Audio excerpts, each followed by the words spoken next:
네. 안녕하세요. 재학생 여러분. 김동희라고 합니다.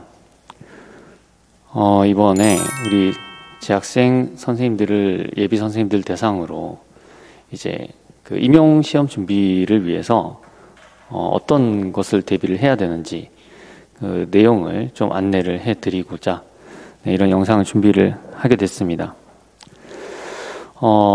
제가 일단 우선 먼저 드리고 싶은 말씀은 아무리 강사들이 뛰어난 강사가 있다 그런 얘기를 하더라도 가장 수학적으로 뛰어나신 분들은 여러분들 학교에 계시는 교수님들이시겠죠. 그래서 어떻게 보면 가장 좋은 수업은 학교에서 진행되는 수업이 가장 좋은 수업입니다. 그래서 학교 수업에 매 학기마다 충실하시면 그게 이제 굉장히 큰 도움이 된다라는 말씀을 드릴 수 있겠습니다. 그래서 첫 번째는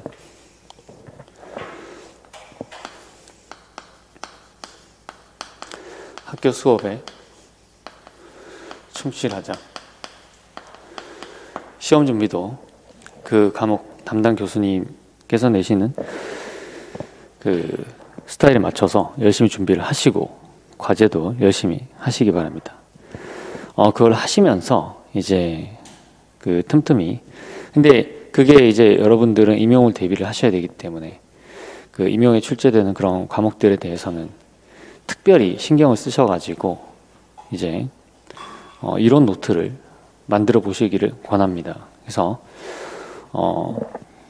임용 과목에 대해서 좀 간단하게 알아보도록 하겠습니다. 임용 과목에는 우선 대표적으로 해석학이 있죠.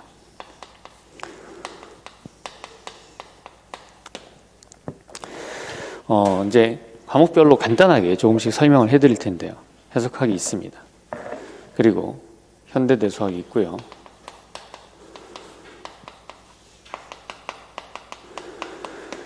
해석학하고 현대대수학을 합쳤을 때, 그때 이 실제 임용 시험에서는 해석학하고 현대대수를 합친 게 대략 한 24에서 25% 정도 됩니다. 그래서 이게 수학 교육론이 차지하는 비중하고 비슷하다고 보시면 됩니다. 이 두 과목이요.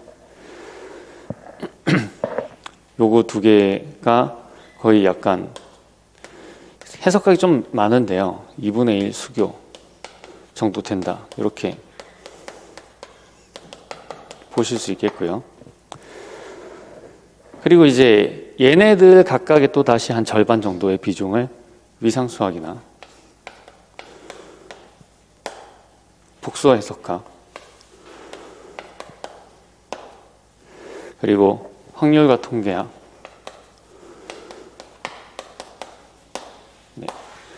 이런 것들이 미분기학, 이런 것들이 차지를 하고 있습니다. 그리고 이제 정수론, 선대, 그리고 이제 얘네들보다 조금 덜 나오는 게 이제 이산수학이라고 할 수가 있겠습니다.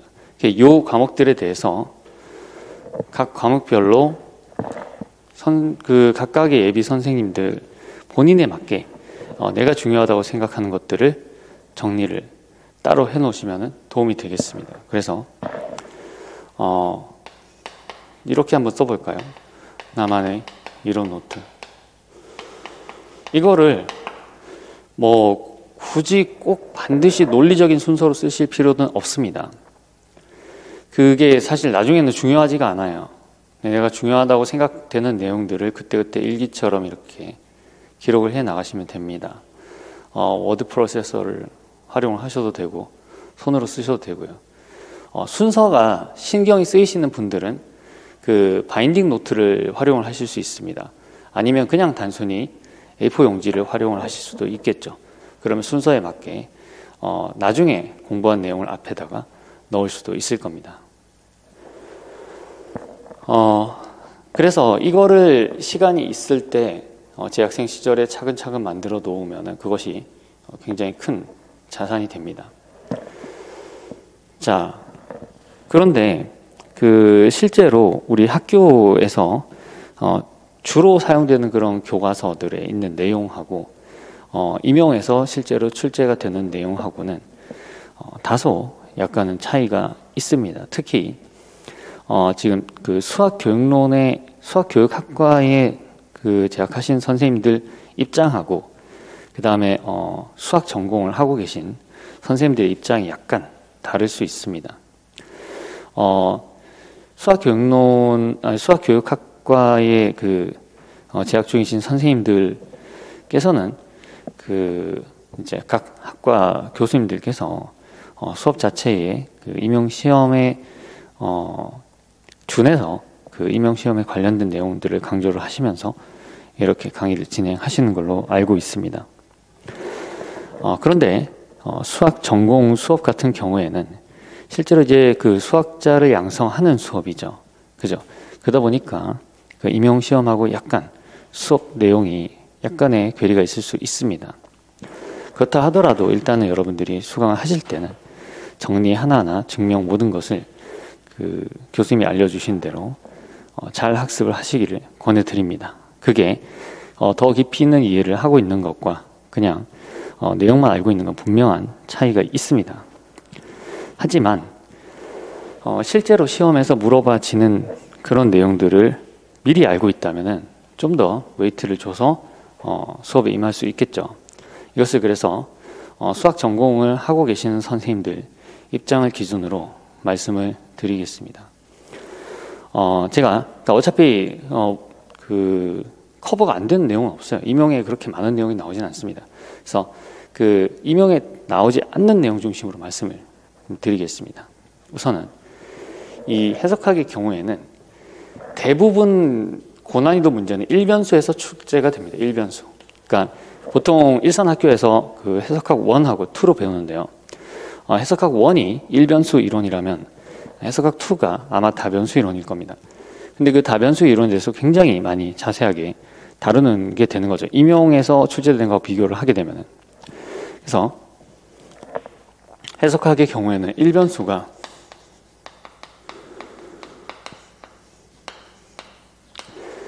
다변수보다 훨씬 중요하다. 그러면 다변수는 어떤 기준으로 출제되느냐? 다변수는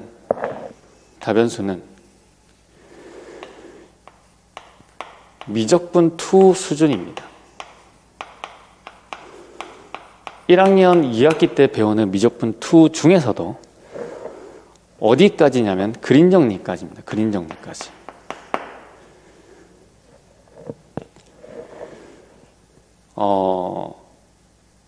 그러니까 스톡스와 다이버전스가 직접적으로 안 물어봐진 지가 굉장히 오래됐습니다. 실제로 2008년도에 발간이 된 그 임용 시험에 대한 그 출제 범위를 연구한 보고서에도 다이버전스와 스톡스 정리가 들어가 있지가 않습니다. 그래서 여러분들이 이렇게 생각을 하시면 되겠고요. 그 1변수에 대해서도 자세히 아셔야 되는데, 근데 그게 어디까지냐면은 그 함수열까지예요. 함수열까지. 그러니까 뭐가 빠지냐면은 스톰 바이어스라스 정리라든지 이런 부분들이 좀 배제가 되는 편입니다. 그러니까 함수 공간은 또 빠져나간다는 거죠. 1변수.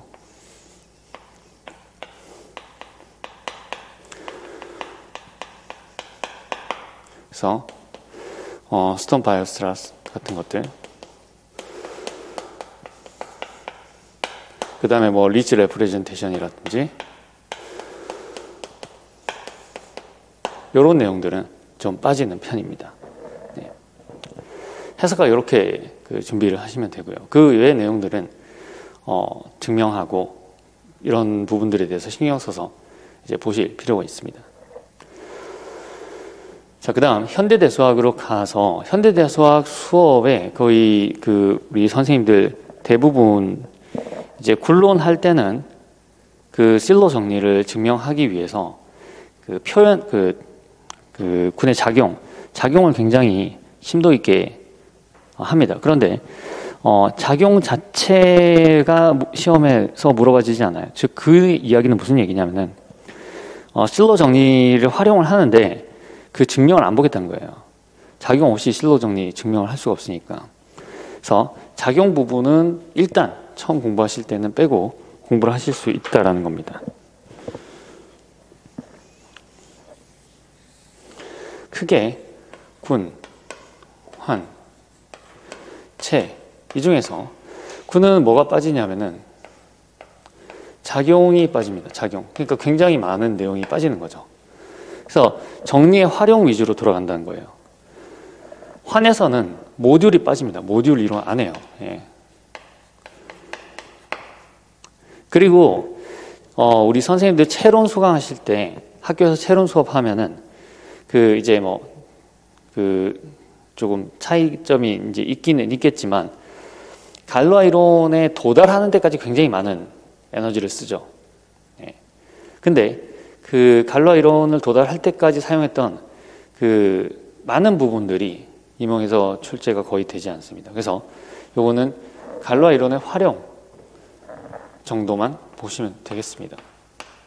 갈로아 이론이 뭔지 이해를 하고 그다음에 그거를 활용할 수 있는 정도.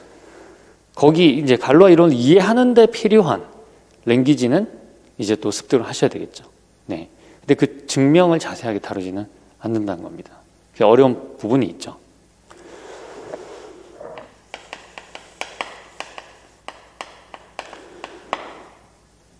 네. 위상수학도 마찬가지입니다. 위상수학도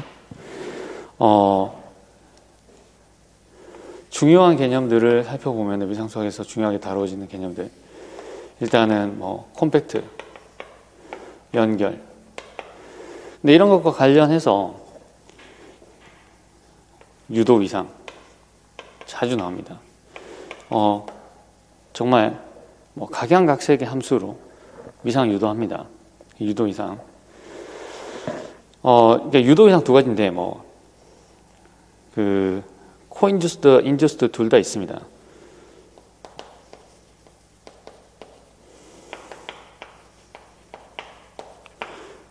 한쪽으로.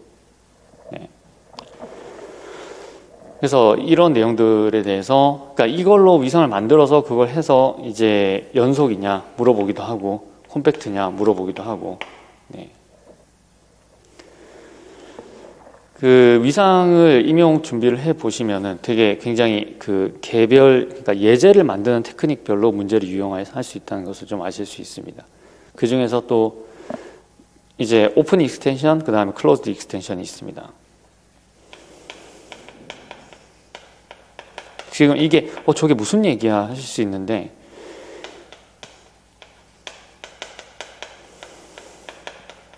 네, 우선은 이런 말들을 일단은 알고 계시고 그런 상황에서 이제 위상을 공부를 하다가 이런 내용들이 나왔을 때 이렇게 보시면 되겠습니다. 한편 여기서도 이제 잘 다뤄지지 않는 부분들은 뭐냐면은 일단은 그 집합의 이제 그 위수가, 그러니까 집합의 농도가 실수를 넘어가는 거를 잘 다루질 않습니다. 그러니까 보통 실수집합, 부분집합이나 유클리드 공간의 부분집합에 대해서 다뤄요. 예. 그래서 너무 큰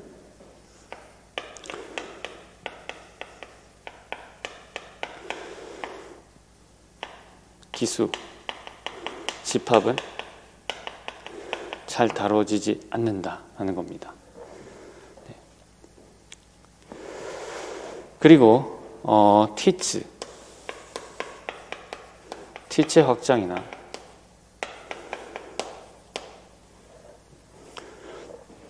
유리선,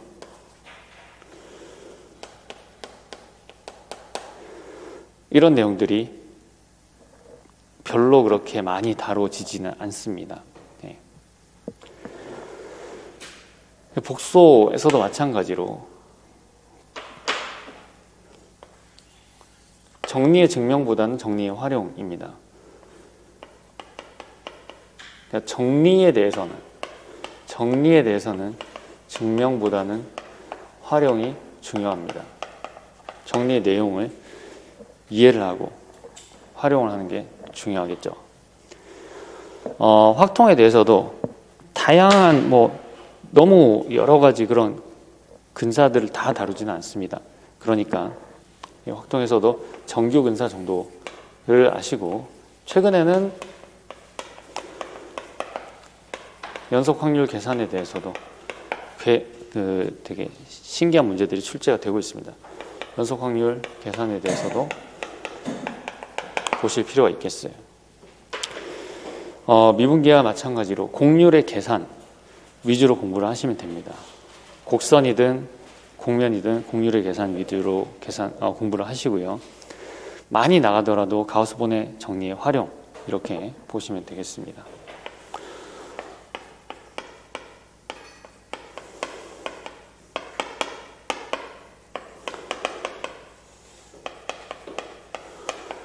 활용. 정수, 선대, 이산. 정수는 합동식에 관련된 성질들. 그리고 2차 잉여율 계산.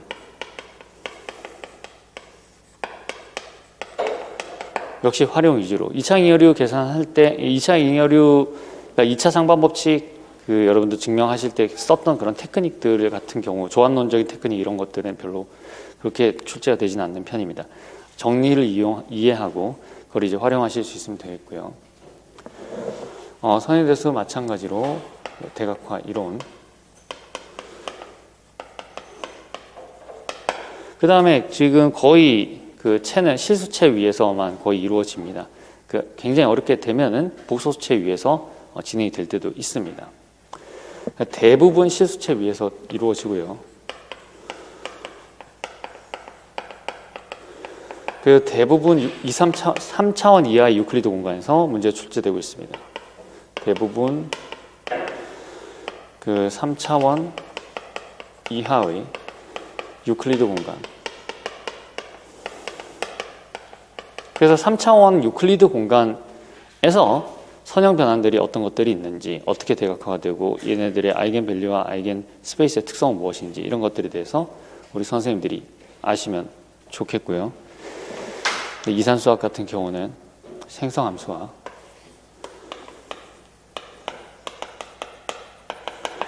그래프 이론입니다.